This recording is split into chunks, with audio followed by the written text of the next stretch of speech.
నమస్తే అందరికీ. మోహన్ వారి కార్తీక పురాణం 2వ అధ్యాయము సోమవార మహిమ. ఓ రాజా, కార్తీక మహాత్మ్యమును వినుము. విన్నంతనే మనోవాక్కాయముల వలన చేయబడిన పాపమంతయు నశించును. కార్తీక మాసమందు శివప్రీతిగా సోమవార వ్రతమాచరించువాడు కైలాస నివాసి అగును. కార్తీక మాసమున సోమవారమందు స్నానమును గాని దానమును గాని జపమును గాని చేసిన ఎడల అశ్వమేధ యాగముల ఫలమును పొందును. ఇందుకు సందేహము లేదు. కార్తీక మాసమందు ఉపవాసము, ఒక పూట భోజనము లేక రాత్రి భోజనము, ఛాయానక్త భోజనము, స్నానము, తిలదానం ఈ 6 ఉపవాస సమానములగునని ఋషులు చెప్పారు. శక్తి గలవాడు కేవలం ఉపవాసం చేయవలను. అందుకు శక్తి లేనివాడు రాత్రి భోజనమును చేయవలను. అందుకు శక్తి లేనివాడు ఛాయా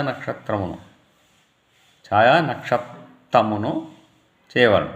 అందుకు శక్తి లేనివాడు బ్రాహ్మణులకు భోజనం పెట్టి వారితో పగలే భోజనం చేయవలను.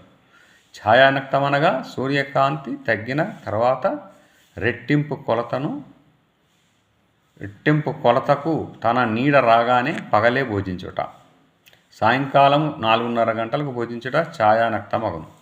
మానవులు పైన చెప్పిన 6 దేనినైనా ఆచరించని ఎడల 8 యుగముల నరకమందు కుంభీపాక నరకములోను రౌరవ నరకములోను బాధలను అందుదురు. కార్తీక సోమవారమందు యథావిధిగా ఉపవాసం చేసి శివుని పూజించినట్లయిన శివలోకమును పొందను. స్త్రీలు గాని పురుషులు గాని ఎవరు కార్తీక సోమవారమందు నక్షత్రముల చూసి రాత్రి భోజనము చేయుదురో వారి పాతకములు అగ్నియు యందుంచబడిన దూది వల్లే నశించును. కార్తీక సోమవారమందు శివలింగమునకు అభిషేకమును పూజయు చేసి రాత్రి భుజించువాడు శివునికి ప్రియుడగును. ఈ విషయమునందొక కథ కలదు, చెప్పదను వినుము. ఇది వినువారికి చెప్పువారికి పాపనాశన మగును. కాశ్మీర దేశమందొక పురోహితుని కూతురు స్వాతంత్ర నిష్ఠురి అన్నొక స్త్రీ గలదు. అది చక్కని రూపంతో మంచి యవనముతో కూడి ఉండి తలదువ్వుకొని అలంకరించుకొని బహుగా మాట్లాడుచు జారిని అయి ఉండేది. ఓ రాజా, దీని దుర్గుణములను చూచి తల్లిదండ్రులను అత్తమామలను దీన్ని విడిచిరి.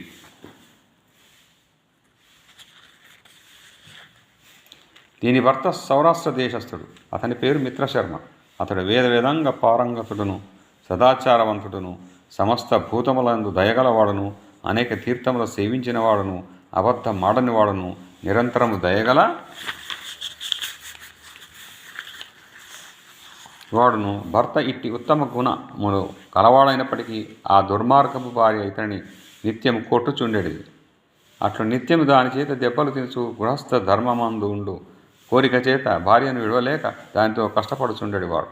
ఋగ్వేదము, యజుర్వేదము, సామవేదము, అథర్వణవేదము, అంగములనగా శిక్ష, వ్యాకరణము, ఛందస్సు, నిరుక్తము, ఔతిష్యము, కల్పము వీటిని సంపూర్ణంగా చదివినవాడు వేదాంగ పారగుడనబడును. ఈ మిత్రశర్మ భార్యకు కర్కశ అని నామము కలదు. భర్త అయిన మిత్రశర్మయు సంభోగవాంఛ చేత దీని యందు రాగముతో నుండెను. అంతనొకనాడు దీని రంకుమ్మగుడు ద్రవ్యములను, నగలను, వస్త్రములను తృప్తిగా ఇచ్చి నిరంతరం సంభోగమునకు నీ భర్త వల్ల భంగము కలుగుతున్నది గాన నీ భర్తను చంపుమని చెప్పగా అది సమ్మతించి రాత్రి భర్త తనతో సంభోగించి పిమ్మట నిద్రించగానే తాను లేచి పెద్ద రాతిని తెచ్చి భర్త శిరస్సును కొట్టెను. ఆ దెబ్బతో అతడు మృతి నొందెను. తర్వాత కర్కశ స్వయముగా తన భర్త శవమును వీపు మీద వేసుకొని తీసుకొని పోయి పాడు నూతిలో పడవేశాను. ఇటు భర్తను చంపి తరుణులను, పరస్త్రీ సంగమాభిలాషులను, కామశాస్త్ర ప్రవీణులను, వర్ణశంకర కారకులను ఆయన అనేక జాతి పురుషులతో ఆలింగన చుంబనాదులతో నిత్యము సంభోగము చేయుచుండెడిది. ఇంతేకాదు భర్త యందు అనురాగంతో కూడి ఉన్న భార్యలను దుర్బోధల చేత ఇతరులతో సంభోగము చేయించు ఏకపత్ని వ్రత పరాయణలను భంగపరిచి వారితో సంభోగించుచు నిత్యము పరంద చేయించు పరద్వేషము కలముదై దేవతాద్వేషి అయి ఉండెను. అది నిరంతరము దయాశూన్యమై ఆడంబరము చేత కానీ, నవ్వు చేత కానీ, కపటము చేత కానీ విష్ణు పాదార విందమును ధ్యానించలేదు. హరికథను వినను లేదు.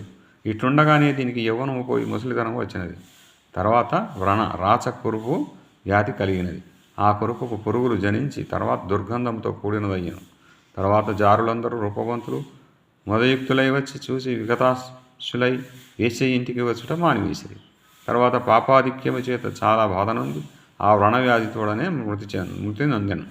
తర్వాత భయంకరులైన యమదూతలు వచ్చి ఆ కర్కశను పాశముల చేత కట్టి యముని కడకు తీసుకుని పోయి యమునికి అప్పగించిరి.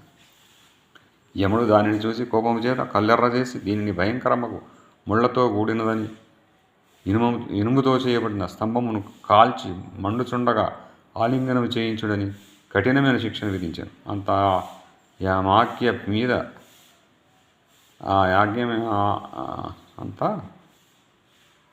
యమాఘ్య మీద భటులు ఆ కర్కశను చేసిన పాపములను చెప్పుచు ఆ వేడి స్తంభమును సంభోగించుమనిరి. తర్వాత దాని పాదములు రెండు పట్టుకొని గిరగిర తిప్పి రాతి మీద పెట్టి కొట్టిరి. తర్వాత రక్తమును కాచి త్రాగించిరి. సీసమును కాచి రెండు చెవులలోని పోసిరి. యమకింకరులు యమాఖ్య చిత్ర గుప్తాజ్ఞలచే అనేక నరక బాధలకు గురి చేసిరి. ఆ కర్కశ ఇట్లు తన పితామహులతోనూ తన బాంధవులతోనూ తనకు పూర్వము 10 తరములు తర్వాత 10 తరముల వారితో ఘోరములైన నరకములందు మహాబాధలు పొంది తర్వాత భూమి యందు జన్మించాడు. భూమి యందు 15 మారులు కుక్కగా జన్మించినది. అందులో 15వ జన్మ కళింగ దేశమందు బ్రాహ్మణుని ఇంటి వద్ద కుక్కగా పుట్టి ఇంటింటికి తిరుగుతుండెను.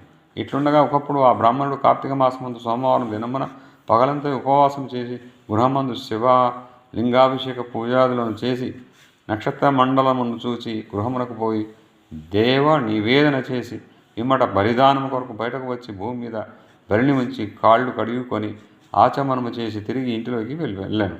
ఆ కుక్క ఆనాడు పగలంతా ఆహారం కొద్ది అయినను దొరకనందున కృషించినదై కార్తీక సోమవారం రాత్రి విప్రుడు వేసిన బలిని భక్షించాను. ఆ బలిభోజనం చేత కుక్కకు పూర్వజాతి స్మృతి కలిగి బ్రాహ్మణోత్తమ రక్షింపమని పలికాను. ఆ మాట విని బ్రాహ్మణుడు బయటికి వచ్చి ఆశ్చర్యంతో కూడినవాడై, ఓ కుక్క, మా ఇంట్లో ఏమేమి చేసేటివి రక్షింపమనుచున్నావు అని అడిగాను. కుక్క ఇట్లానను, ఓ బ్రాహ్మణోత్తమ వినుము, నేను పూర్వజన్మమందు బ్రాహ్మణ స్త్రీని, పాపములను చేయుదాన్ను, వర్ణసంకరమును చేసిన దాన్ను, అన్య పురుషులను మరగి నిజభర్తను చంపితిని. ఇవి మొదలైన పాపములు అనేకములు చేసి చచ్చి యమలోకములకు పోయి అచ్చట అనేక బాధల నొంది తిరిగి భూమికి వచ్చి 15 మారులు కుక్కగా జన్మించి తిని చివరికి ఇప్పుడు నాకు ఈ జాతి స్మరణ కలిగినది. ఎట్లు కలిగినదో చెప్పుము అని తరించేదను. ఆ బ్రాహ్మణోత్తముడు ఈ మాట విని జ్ఞానదృష్టితో చూసి తెలుసుకొని ఇట్లానే, ఓ శనకమా, ఈ కార్తీక సోమవారం నాడు ప్రదోష సమయమును వరకు భుజింపక ఇప్పుడు నేను ఉంచిన బలిని భక్షించితివి కనుక నీకు జాతి స్మృత కలిగినది.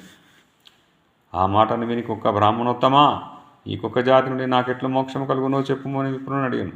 ఆ కుక్క ఇట్లు ప్రార్థించగా పరోపకార బుద్ధితో కార్తీక సోమవారములందు తాను చేసిన పుణ్యములో ఒక సోమవార పుణ్యమును కుక్కకు దారపోసాను.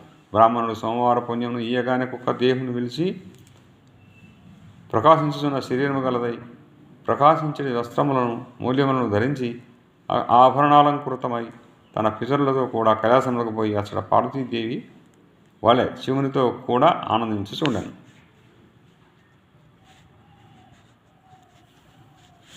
కాబట్టి కార్తీక మాసమందు సోమవార వ్రతము ఆచరింపదగినది. ఎవరు కార్తీక సోమవార వ్రతము చేయుదురో వారికి మోక్షం హస్తమందుండును. కాబట్టి ఓ జనక మహారాజా, పుణ్యప్రదమైన కార్తీక వ్రతమును నీవును చేయుము.